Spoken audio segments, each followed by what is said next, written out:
Hello' guys, সকলোকে মোৰ পেজলৈ স্বাগতম জনাইছোঁ। আৰু আজি বনাবলৈ লৈছোঁ মাংস। আৰু মাংস বনাবলৈ মই কি যোগাৰ লৈছোঁ এতিয়া আপোনালোকক দেখুৱাম দেই। আপোনালোকেতো চবেই জানেই, তথাপিতো এবাৰ দেখাই দিছোঁ মই। গাইজ, মই কৈছিলোঁ যিহেতু মাংস বনাম, এয়া লৈছোঁ মাংস আৰু এই দুটা ঠেং মোৰ ফেভৰেট হয়। আৰু এয়া পিঁয়াজ, জলকীয়া, বিলাহী লৈ লৈছোঁ।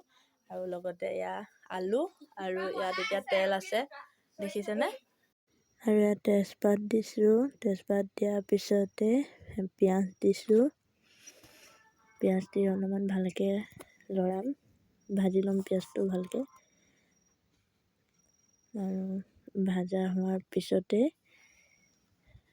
অলপমান বিলাহী দি দিম, মানে টেষ্টটোৰ কাৰণে, তেতিয়া ভাল হয়। আৰু বিলাহীটো দি দিলে, বিলাহীটো দি দিছোঁ। অকণমান নিমখ দিছোঁ, আপোনালোকৰ পৰিমাণে দি ল'ব।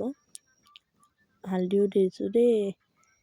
তাৰপিছত এয়া মাংসখিনি দি দিছোঁ। মাংস আলু দি পেলাই ধুনীয়াকৈ ভাজিম।